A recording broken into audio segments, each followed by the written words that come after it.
So when you submit, you are getting behind or under the mission of the home and your marriage and trusting your husband to lead you and your family on the right path for the mission.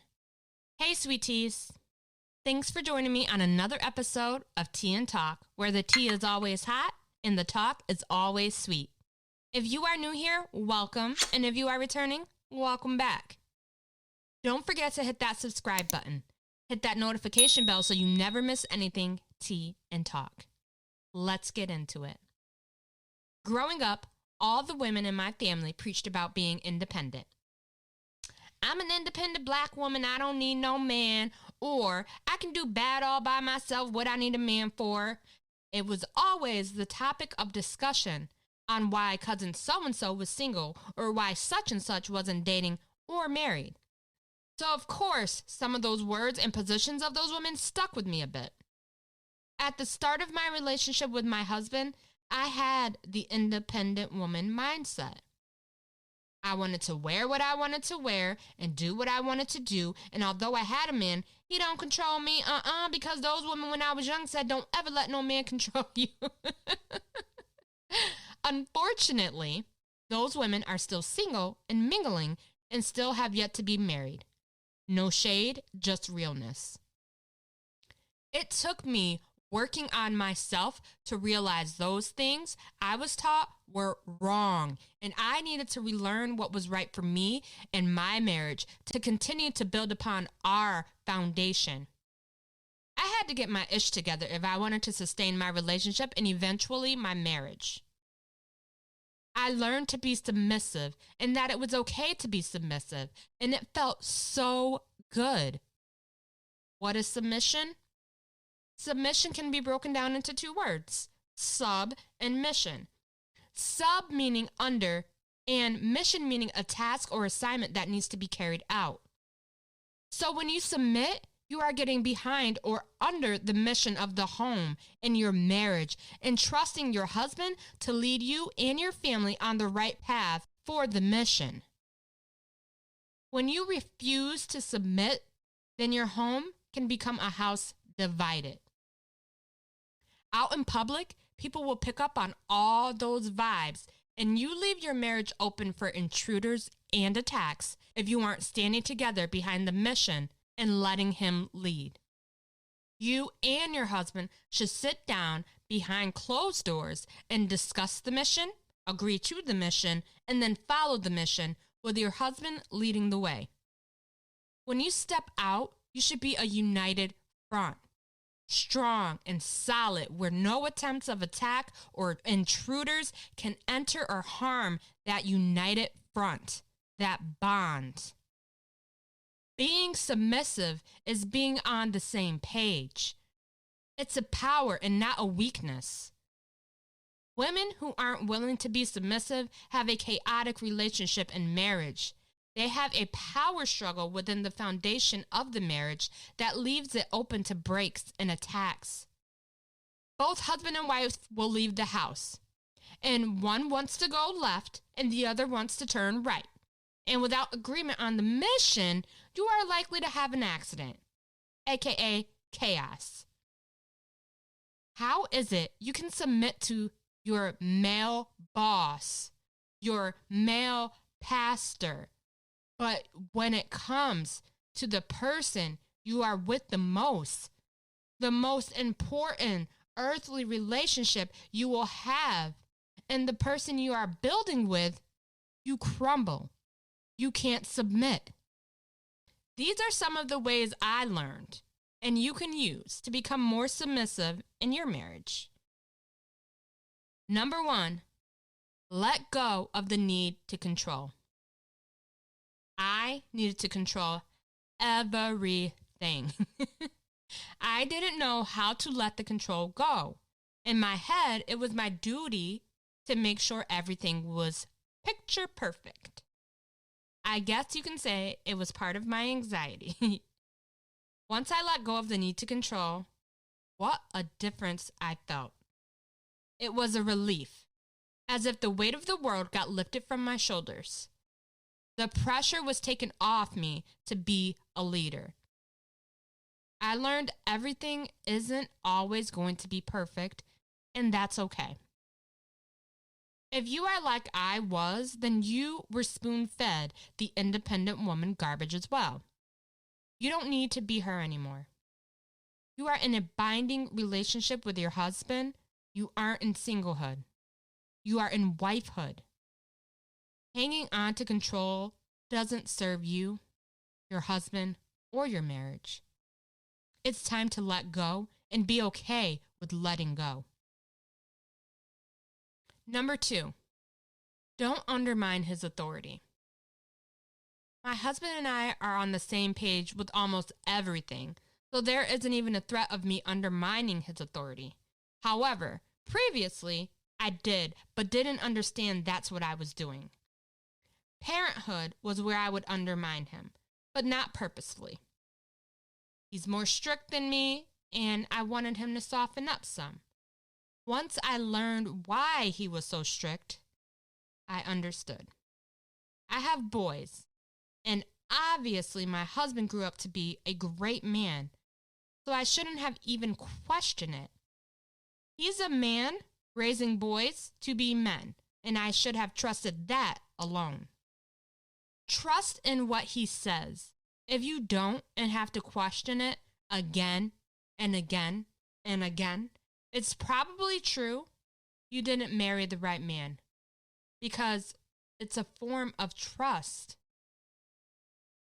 If you can't trust him in this area, the marriage is going to be very rocky, and there will be many power struggles throughout. If there is something you don't agree on, don't question him in public. Discuss it behind closed doors. Stand united at all times. Number 3, ask him for help. I had no issues in this ever with my husband, but some wives could have an issue with this because they feel like they are in turn giving away some power. This isn't a power struggle. You aren't in singlehood anymore. You are in marriage, wifehood. Your husband is there to help you, and you shouldn't feel like you are giving up power just because you are asking for help. A man wants to feel needed and wants to play the role as a man and as your husband, so ask. Can't reach the can in the top shelf of the cupboards? Ask for help. Can't open the pickle jar? Ask for help. Tire flat? Ask for help. Ask, ask, ask. Number 4, ask him for guidance. This is something I am always doing. I trust in my husband's values and vision on many things, if not everything. When I get stuck on an idea or something else, he is who I will go to and ask for his guidance to get over any hurdle I have in front of me. Your husband is only going to want what is best for you. He has your best interest at heart. He is your confidant and partner in life. Who better to ask for guidance than someone who knows you better than anyone and understands your mission, vision, and values, intentions, and goals? Number 5, be vulnerable. I had to learn to let the walls fall down. I trusted my husband, but was so afraid of being judged or criticized. It wasn't him, it was something that was within me. For a long while, I wouldn't even cry in front of my husband because I didn't want him to think I was weak or emotionally unstable. Again, something within myself. It took me working on myself to finally understand, hey, you are married. This man loves you regardless and is not going to judge or criticize or think you weak or feeble. I also had to be vulnerable feel me? I had to have a conversation with my husband about my fears and being vulnerable with him to gain reassurance that I could be vulnerable. If you've had issues in past relationships or been hurt in the past, being vulnerable could be a challenge. In response, I would say you have to trust you. What I mean by that is you chose a life partner, your husband, and you chose him for a reason. Do you think you would choose someone that would make you second guess being vulnerable with them? Number 6, don't compete. I never had this issue in my marriage. I know a married couple where on holidays, the wife always has to make it known that she purchased her husband's mother's gift and chose it, refusing to be one with her husband and instead causing chaos within her marriage. Not letting husband lead or being a united front in public. Women compete with their husbands all the time. For instance, you may ask him to do something, and since he doesn't do it when you want him to do it, you become frustrated and end up doing it on your own just to prove to him you could or don't necessarily need him. Or you keep score of who picked up the kids from school more or who made more last year. That's the quickest way to lose a man, by competing. Y'all are in 2 different lanes. He is the man and you the woman. Play your role as wife or risk losing your husband. Let your man be the man.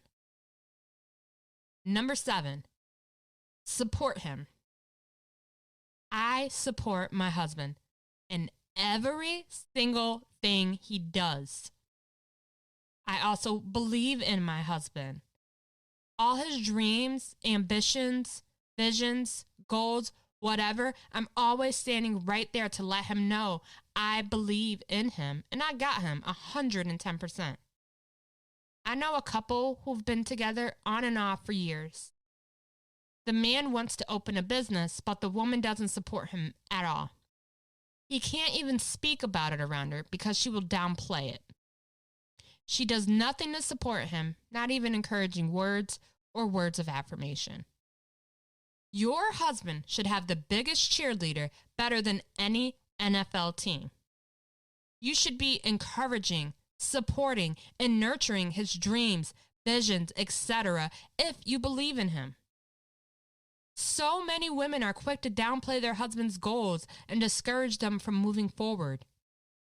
Don't be that wife. Letting my husband be the husband and me be the wife is awesome and liberating. I am able to be a woman in all of my essence, and I enjoy all of it. I never wanted to wear the pants or trousers. I prefer skirts and dresses. Submitting to me is powerful because it shows you trust and stand behind all he does. You trust and allow him to lead and aren't afraid to follow. You trust his decisions. You believe in his goals. He lives in his masculinity and you in your femininity. Isn't that the way it should be? That's all I have for you today, sweet teas. Don't forget to hit that subscribe button. Hit that notification bell so you never miss anything Tea and Talk. Like and comment below. And until next time, love and light.